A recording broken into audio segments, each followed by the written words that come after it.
Alhamdulillahirabbil alamin, asyhadu la ilaha illallah wahdahu la syarikalah wa asyhadu anna Muhammadan abduhu wa rasuluh, amma ba'du.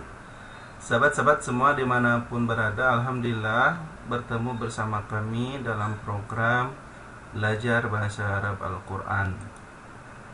InsyaAllah kita berupaya agar senantiasa berbahagia bersama Al-Quran. InsyaAllah pada kesempatan hari ini kita akan mengkaji ilmu tentang salah satu isim yang marfu. Dalam tinjauan ilmu nahwu kita sudah tahu bahwa yang marfu itu yang pertama fa'il, yang kedua naibul fa'il. Nah, sekarang kita akan belajar tentang mubtada dan khobar. Mubtada dan khobar. Al-mubtada'u wal khobar. Apa mubtada dan khobar? Nah, ini masuk kategori isim yang marfu.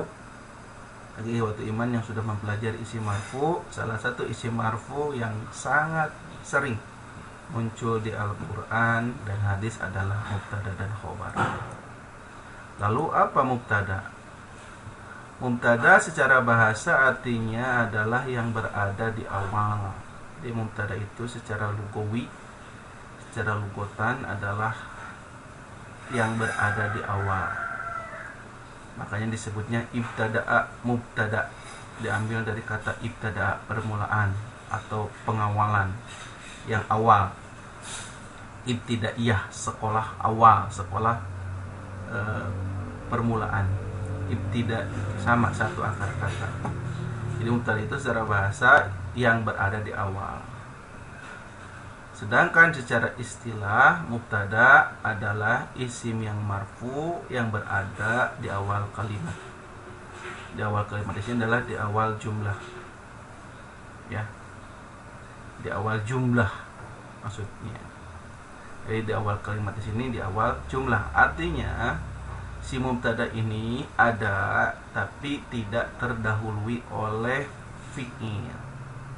Jadi bukan hanya harus di awal ayat misalnya atau awal paragraf baru, bukan. Bisa juga di tengah, walaupun sebelumnya ada waw juga bisa. Asalkan si isim yang marfu ini sebelumnya tidak diawali oleh fi'il. Jadi langsung marfu tanpa ada pendahuluan fi'il. Kenapa demikian?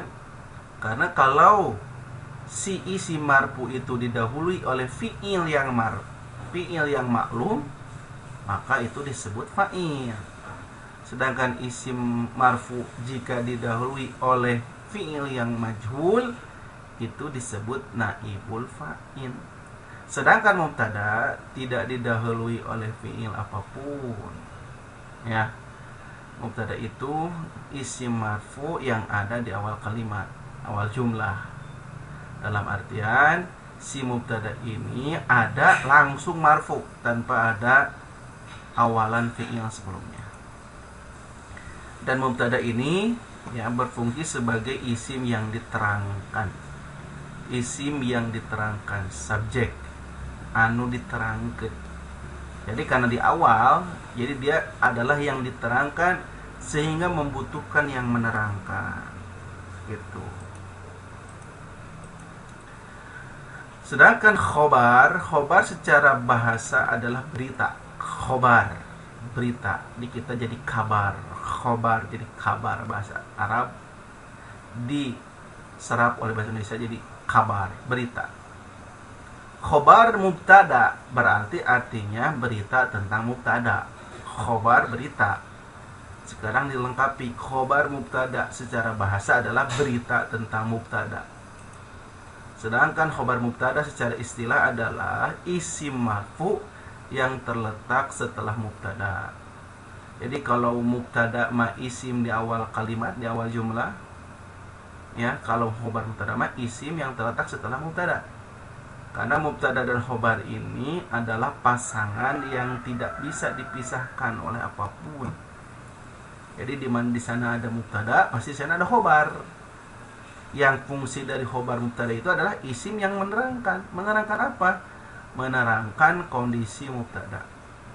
Jadi mubtada diterangkan oleh adanya khobar mubtada. Dan kedua-duanya harus marfu. Harus wajib marfu. Itu ya. Wajib marfu. Jadi mubtada isim yang diterangkan, khobar mubtada isim yang menerangkan. Mubtada setelahnya harus ada khobar. Khobar harus sebelum mubtada. Jadi jika ditanya isim apa yang di awal kalimat, isim mubtada. Isim marfu di awal kalimat mubtada. Isim marfu apa yang terletak setelah mubtada? Khobar mubtada. Lalu ada pertanyaan sebelumnya, isim apa yang terletak setelah fi'il? Bisa fa'il, bisa naibul fa'il. Gitu ya. Contoh dalam bahasa Arab ada istilah al-ilmu nurun. Terlihat al-ilmu, ilmu, nurun. Ini kan al-ilmu marfu, nggak ada awalan fi'il sebelumnya. Biasanya kita kalau ada yang marfu harus ada fi'il dulu, ada fi'il maklum atau fi'il majhul. Ini mah langsung al-ilmu nurun. Ilmu adalah nur, cahaya. Al-ilmu ini sebagai mubtadaun, sebagai mubtada. Kenapa mubtada? Karena di awal kalimat, di awal jumlah. Ya, maka nurun isim yang terletak setelah mubtada disebutlah khobar mubtada. Jadi diterjemahkannya juga berita al-ilmu, ilmu itu, nurun adalah cahaya.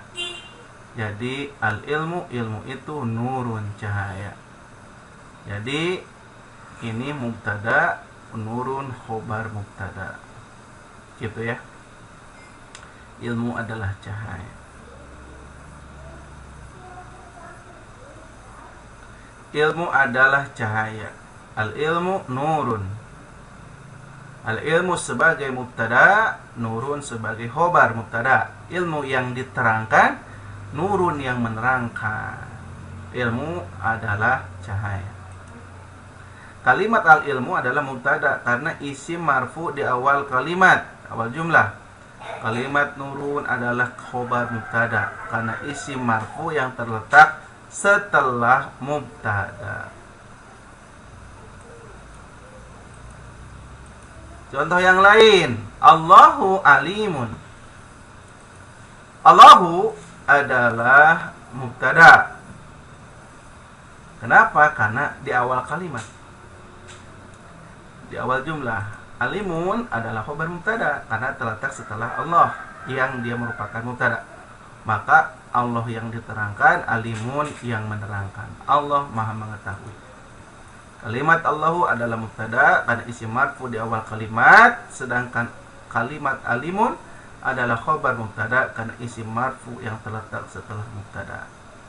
Itu ya, ingat. Jika tiba-tiba dalam Al-Qur'an tidak ada fi'il sebelumnya, maka itu kemungkinan besar isim yang marfunya adalah mubtada. Jika setelah mubtada, maka dia adalah khobar mubtada. Contoh i'rabnya, Allahu alimun, ya, Allahnya nanti i'rabnya sebagai mubtadaun. Dia adalah mubtada marfu'un, marfu bil ibtida'i, marfu di permulaan. Ingat, ibtida'i, marfu di permulaan atau karena di permulaan. Jadi ibtida'nya panjang, ibtida'i, daknya panjang. Bil ibtida'i, ibtidaiyah, ini sekolah ibtidaiyah, sekolah permulaan tadi. Ini mah mubtadaun, Allahu fa'il, Allahu mubtadaun. Nah, dia kenapa marfu? Ciri marfunya kan domah ya. Kenapa dia marfu? Marfuun bil ibtida'i. Marfu karena di permulaan. Wa alamatu rab'ihi, ciri marfunya itu adalah domatun dohiratun fi akhirih. Domah yang nampak di akhirnya. Ingat, ciri marfu itu yang pokok domah.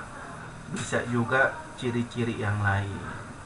Ya, karena ini isim mufrad, maka wa alamatur rab'inya domatun dohiratun fi akhirih. Jadi Allahu mubtadaun marfuun bil ibtida'i wa alamatu rafihi domatun dohiratun fi akhirih. Gitu ya. Kalau alimun, nah lihat, dia sebagai khobaru mubtada'in, dia adalah khobar mubtada, marfu'un bil mubtada'i, marfu oleh mubtada. Khobar mubtada marfu oleh mubtada. Wa alamatu rafihi domatun dohiratun fi akhirih, dan ciri marfunya itu adalah domah yang nampak di akhirnya. Ya, kalau mubtada itu marfu oleh ibtida karena di permulaan, tapi kalau khobar mubtada, ingat, marfu'un bil mubtada'i, marfu oleh mubtada. Tulisannya beda, ibtida panjang daknya, ini mah bil mubtada'i. Jadi alimun khobaru mubtada'in marfu'un bil mubtada'i wa alamatu raf'ihi dhammatun dhahiratun fi akhirih. Artinya Allah Maha mengetahui.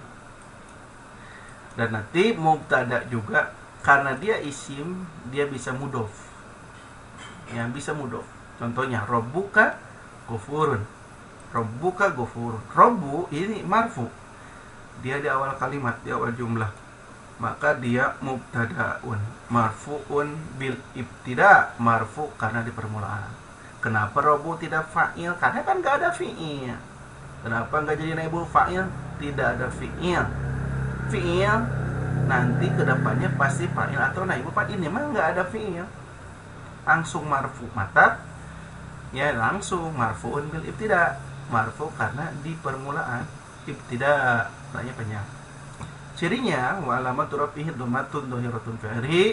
Kenapa rabu tidak ada tanwin, tidak ada alif lam, wa huwa mudhof, dia mudhof. Apa mudhof?